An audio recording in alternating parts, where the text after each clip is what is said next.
있겠습니다. 그런즉 너희는 하나님께 복종할지어다. 마귀를 대적하라. 그리하면 너희를 피하리라. 아멘. 기도하겠습니다. 하나님 아버지, 오늘도 주님의 은혜 가운데 하루를 살아갈 때에 하나님, 우리가 늘 주님의 은혜 속에 있게 하여 주시고 그 영광 속에 오늘 하루를 살아갈 수 있도록, 또 하나님을 찬양하며 그렇게 살아갈 수 있도록 은혜를 내려 주옵소서. 불안하고 염려가 있고 또 걱정이 있고 또 무언가 내 마음이 갈등이 있을 때에 하나님, 이 해결을 다른 곳에 해결 방법을 두는 것이 아니라 오직 하나님만 바라보고 믿음으로 서게 하여 주옵소서.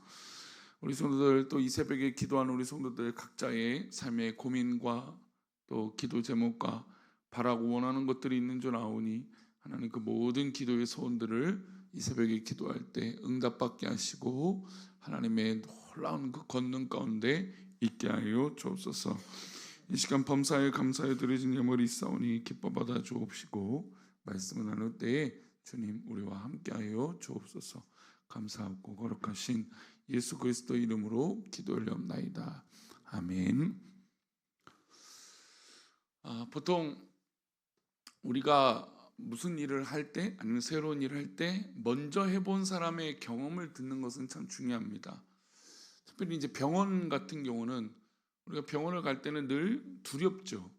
근데 그 비슷한 병이나 아니면 그 병력을 갖고 있는 분에게 어떻게 했냐고 물어보면 그렇게 했다, 뭐 걱정하지 말아라, 뭐 그렇게 하면 된다, 뭐 이런 얘기를 들으면 이제 안심이 됩니다. 우리가 뭔가 시도하고 할 때 앞서 했던 사람들의 이야기들의 어떤 그런 경험들은 굉장히 우리에게 힘이 되고 좋은 방향이 됩니다. 그래서 우리는 보통 선배라고 얘기하죠. 꼭 뭐 병원 뭐 선배 이렇게 얘기하지 않지만 우리 인생의 선배, 또 믿음의 선배, 또 우리 모든 것들이 어떤 앞서 했던 어떤 그런 선배들이죠. 특별히 이제 스승의 주일을 이제 앞두고 이제 우리 교사들, 우리 스승들이 바로 우리들의 믿음의 선배요, 또 삶의 선배요, 이 모든 것의 선배가 되는 것이죠. 그에게 묻고 또 그의 길을 또 닮아가고 또 궁금했던 걸 물어봤을 때 이렇게 하는 것이 좋다라고 하는 것으로 따라가는 것은 참 중요한 믿음의 삶의 방법일 것입니다. 믿음 생활은 여러분 우리가 1, 2년 할 거 아닙니다. 그렇죠? 우리가 평생의 믿음 생활을 할 것이죠.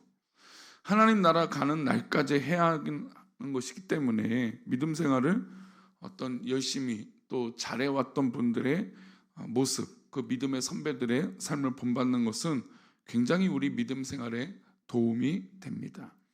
그런 의미에서 야고보 사도는 우리가 본받을 만한 믿음의 선배죠. 야고보 사도는 예수님의 동생으로서 주님과 함께 어린 시절을 보냈고 또 예루살렘 교회에 기둥같이 섰던 분입니다.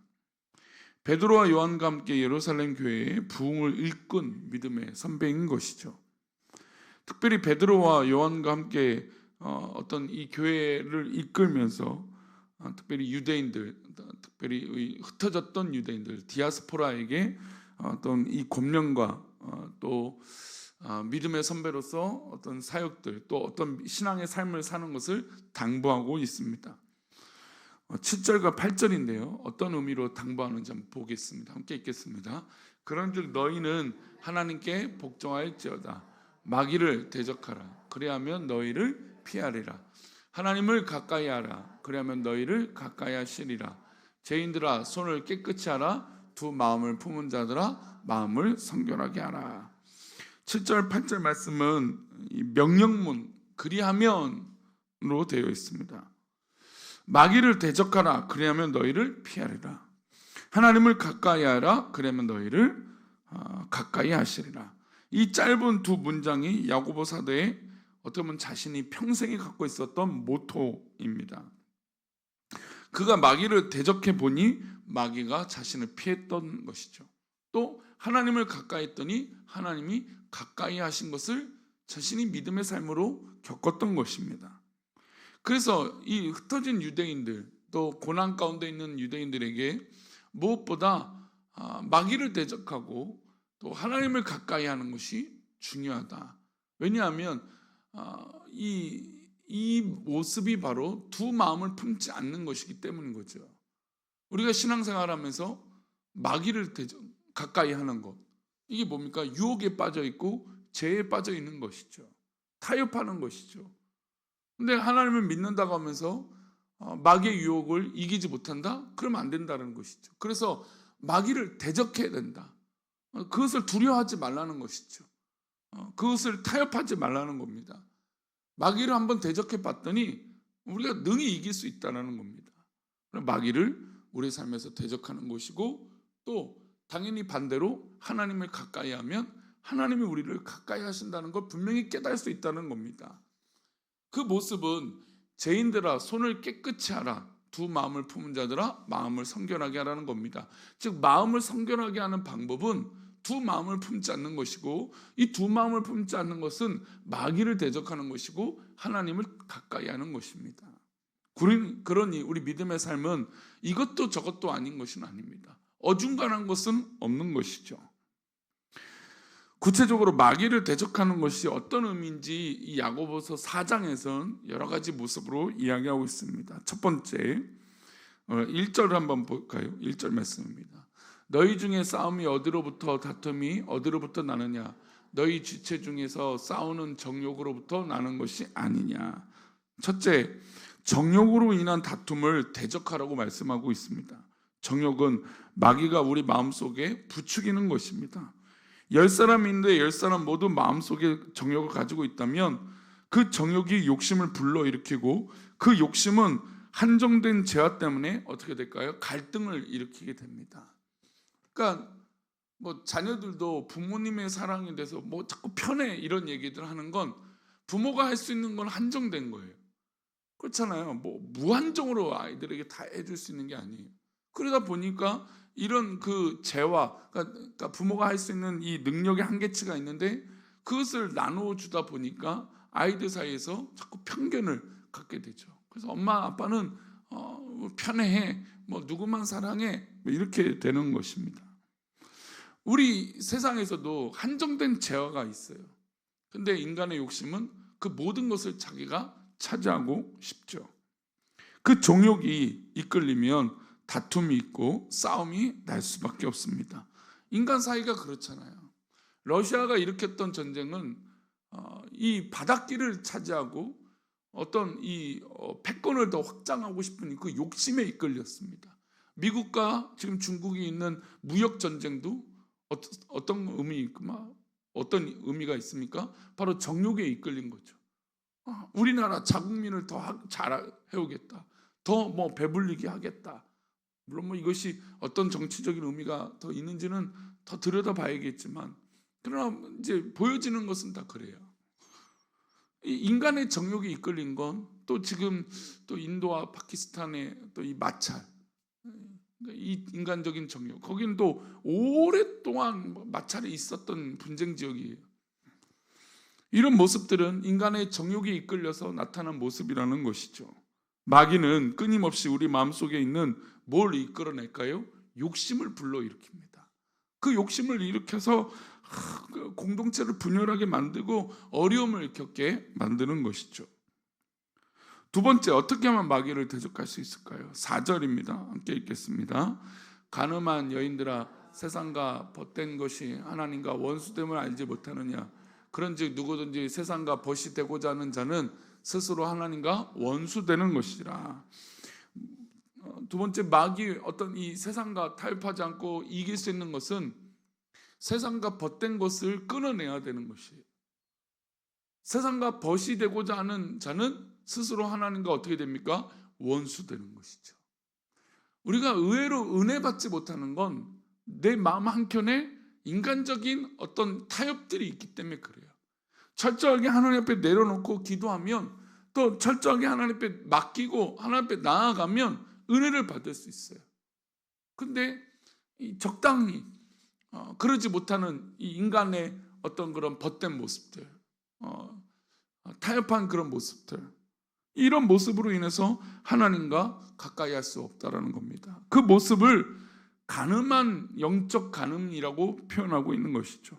마귀는 우리에게 지속적으로 영적 간음을 부추깁니다. 우리가 하나님 아닌 다른 것을 더 섬기고 추종하면 영적인 간음이 되는 것이죠. 사탄이 딱 한 번만 눈 감으면 너도 좋고 가족도 좋고 아무도 모를 것이라고 우리에게 유혹합니다. 과거 이스라엘 백성들이 가나안 땅에 들어갔을 때도 그랬죠. 하나님은 분명히 그 가나안 땅에 들어갔을 때 모든 것을 진멸하라. 하나님은 심판을 이 가나안 땅에 있는 우상을 섬기는 이들에게 내리신 것이었어요. 그러니까 사실 이스라엘 민족이 가나안 땅에 들어가는 것은 그 가나안 땅, 젖과 꿀이 흐르는 그 땅을 차지하는 것도 중요하지만 그곳에 있는 영적인 이 어두움들, 영적인 우상들을 다 무너뜨리는데 그 목적도 있어요. 그러니까 하나님의 새 하늘과 새 땅을 그 가나안 땅에 이루는 것이죠. 그러니까 믿음의 삶은 바로 우리 또한 그렇게 가나안 땅을 정복하듯이 그런 삶이 되어져야 돼요. 우리 안에 영적으로 타협되어지고 영적으로 무너진 것들을 다시 한번 하나님 앞에 내 마음속에 있는 것들을 뿌리 뽑고 그 영적인 결단으로 깨끗하게 만들어가는 영적 간음한 것들을 정말 끊어내는 모습들이 필요한 것이죠. 근데 이스라엘 백성들이 전쟁을 하다 보니까 귀찮은 거예요. 하나님이 함께 하시면 그 전쟁을 이기는데 그 부분에서 자꾸 인간적인 마음에 연약해졌던 것이죠. 그리고 또 때로는 내가 하기 싫으니까 종이 필요했어요. 그 종으로 부릴 수 있는 사람들이 누구입니까? 그 이방인들이에요. 근데 이방인들은 참 이 농사를 하는데 그 유혹들이 있었어요. 풍요롭게 하는 또 농사의 신 바알과 아세라가 그 뿌리 깊이 있던 그 모든 우상들이 그 이방 민족 가운데 있었어요. 근데 모든 것들을 진멸하면 이 우상들도 진멸할 수 있는데 적당하게 그들을 종으로 쓰고 또 그들과 결혼도 하고 여러 가지 방법들을 다 씁니다. 결국은 이스라엘 민족에게 발목을 잡는 일들은 무엇일까요? 여기에서부터 시작을 해요. 하나님이 말씀하셨던 그 명령을 지키지 않았던 것, 적당하게 했던 것들이 이들의 발목을 잡은 것이죠. 가나안 7족속은 이렇게 말합니다. 이 땅은 바알과 아세라가 주장하는 땅이니 농사가 잘 되려면 딱 한 번만 이들에게 엎드리면 돼. 이들과 함께 하면 돼. 이 다음부터 하나님 잘 섬기면 돼. 이렇게 속였던 그 말에 넘어갔던 것이죠. 오늘 우리가 마귀의 괴계를 대적하기 위해서는 영적 간음을 이겨내야 합니다. 마귀는 오늘도 우리에게 딱 한 번만 눈 감으라고 얘기하죠. 야, 이렇게 해도 괜찮아. 야, 이러면 너에게 큰 유익이 있어. 마귀를 대적하는 것은 우리 마음에 일어나는 영적 간음의 유혹을 어떻게 정리하느냐에 있다는 것이죠. 세 번째입니다. 6절 말씀 한번 볼까요? 그러나 더 큰 은혜를 주시나니 그러므로 일렀을 때 하나님이 교만한 자를 물리치시고 겸손한 자에게 은혜를 주신다 하였느니라. 마귀는 우리 마음속에 교만을 부추깁니다. 교만은 에덴에서부터 시작된 무서운 죄죠. 뱀이 여자에게 이 열매를 먹으면 그 순간부터 눈이 밝아진다고 했습니다. 그리고 하나님과 같이 될 거라고 부추겼습니다. 그 말에 현혹되어 그들은 선악과 그 열매를, 하나님 먹지 말라는 그 열매를 따먹게 됩니다. 그러니 교만은 하나님이 가장 싫어하시는 것이죠. 교만은 뿌리 깊은 죄이고 인간의 원죄 가운데 항상 깊이 도사리는 것이에요. 그러니까 원죄라고 해서 뭔가 대단한 게 아니라 하나님의 말씀을 지키지 않고 교만한 마음이 내 마음속에 일어나는 거예요. 그게 죄죠. 그게 하나님을 떠난 것이죠. 결국 원죄의 배경이 되는 게 그 교만 아닙니까? 오늘도 사탄은 우리 마음속에 교만을 부추깁니다. 내가 너보다 낫다는 교만, 그래도 내가 당신보다 하나라도 낫다는 그 생각, 우리 마음을 지배하고 있습니다. 겸손의 어떤 그런 모든 덕을 우리 성도들이 다 가지라는 것이 아니에요.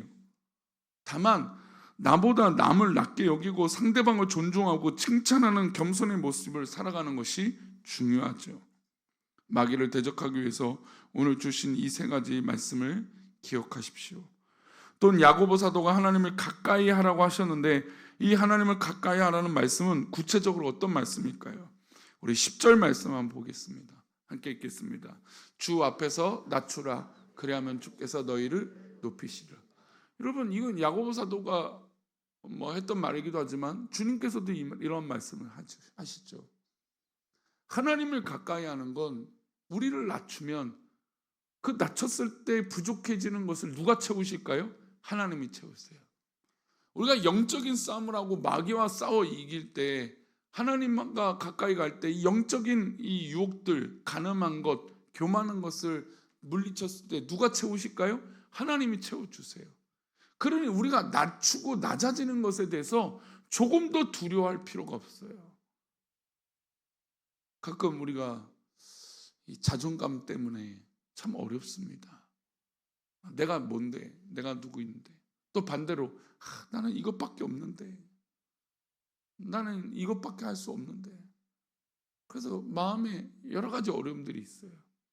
여러분, 그것을 다 뛰어넘는 하나님 앞에 낮아짐이 있기를 축원합니다. 왜냐하면 그렇게 낮아지면 하나님 채우실 거예요. 근데 이게 참 어렵죠. 신앙생활 하다 보면 낮아지면 되는데, 아이 그래 하면 되는데, 이 그래라고 하는 말이 참 쉽지가 않아요. 우리 새벽에 기도하는 우리 성도님들, 주님 앞에 낮아지십시오. 그러면 하나님 분명히 채우실 겁니다. 저는 그 낮아지라고 하는 말에 너무 주목할 필요가 없어요. 왜냐하면 그렇게 되면 하나님이 높여주신다는 것을 우리가 더 주목했으면 좋겠어요. 그러니까 겸손한다는 게, 제가 한번 몇 주 전에도 겸손 좋죠. 근데 겸손이 진짜 쉽냐 이거예요. 쉽지 않죠 실제로. 그러니까 이게 겸손해서 얻어지는 것이 더 커지거든요. 분명히 더 크거든요. 왜냐하면 하나님이 채워주시고 하나님이 분명 더 인도하시고 사랑하실 거니까. 그러니까 하나님 앞에 맡기는 은혜가 있을 때 하나님 분명 채워주실 겁니다. 그게 겸손의 지름길이죠. 우리가 하나님 앞에 진정으로 겸손해서 하나님을 가까이 하는 오늘 축복된 하루가 되시기를 축원합니다. 기도하겠습니다. 하나님, 우리가 우리 인생 가운데 무엇보다 하나님을 가까이 하고 하나님 채워주시고 하나님 붙들어 주시는 그 은혜를 경험하게 하여 주옵소서. 주님께서 사랑하시는 믿음의 백성들을 어떤 마귀와 어떤 사단의 공격에도 이겨내는 정말 큰 믿음의 사람들 되게 도와주옵소서. 오늘 야고보 사도의 권면처럼 우리가 그런 믿음의 사람들 되게 도와주옵소서. 우리들을 그렇게 인도하실 것을 믿사옵고 거룩하신 예수 그리스도 이름으로 기도 올려옵나이다. 아멘.